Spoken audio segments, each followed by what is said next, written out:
चरण रे पूजी चरण डीजे ब्रजेश पूजी चरण रे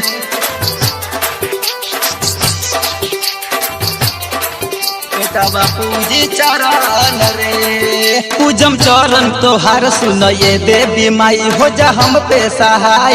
ये देवी माई पूजम चरण तोहार सुन ये देवी माई हो जा हम पे सहाय ये देवी माई यही से हर साल आइले दुवरिया यही से हर साल आइले दुवरिया सिर झुकाइब तोरा पाँव में हमारो ऊपर कृपा करिया ये मैया बेटा बापूजी चरण रे हमारो ऊपर कृपा करिया ये मैया बेटा बापूजी चरण रे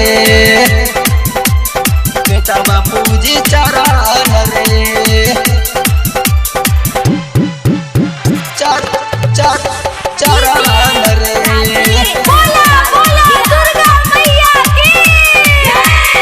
छूटी ना हाथ सनहिया के डोरी माई हो तोहरा से बात कहतानी असो के सीजन में हमरो ये मैया अपना बेटवा पर हो जा सहैया हो जा सहैया हो जा सहैया छूटी ना हाथ सनहिया के डोरी माई हो तोहरा से बात कहतानी असो के सीजन में हमरो पर मैया अपना बेटवा पर हो जा सहैया ऐसे हर साल चुनरी मैया ऐसे हर साल चुनरी मैया लेके हम आइले हमारो ऊपर कृपा करिया ये मैया बेटा बापूजी चरण रे हमारो ऊपर कृपा करिया ये मैया बेटा बापूजी चरण रे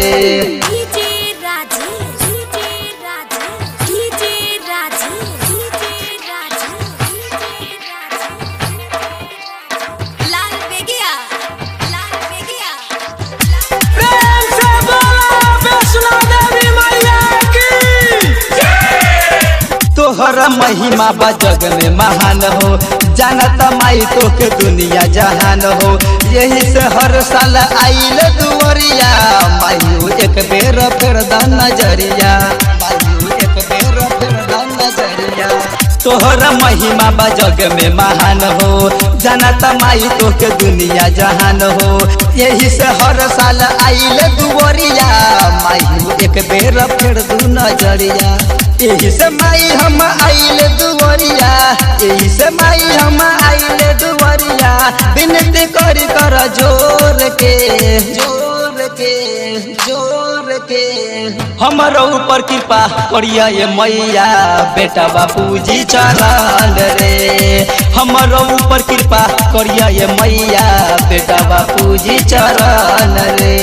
बेटा बापूजी चरण रे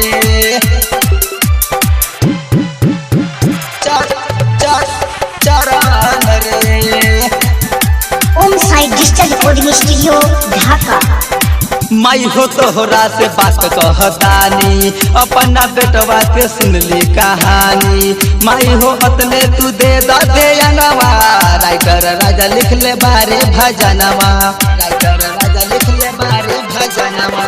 माई हो तोहरा से बात कहतानी अपना बेटवा के सुनली कहानी माई हो अतने तू दे दे अंगवा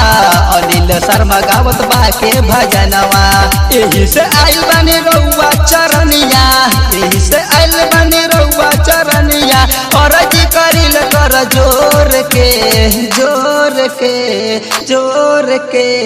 हमारो ऊपर कृपा कैलू ये मैया बेटा बगावे भजन रे हमारो ऊपर कृपा करिया ये मैया बेटा बगावे भजन रे हमारो ऊपर कृपा करिया ये मैया बेटा बगावे भजन रे ओम साई डिजिटल रिकॉर्डिंग स्टूडियो ढाका।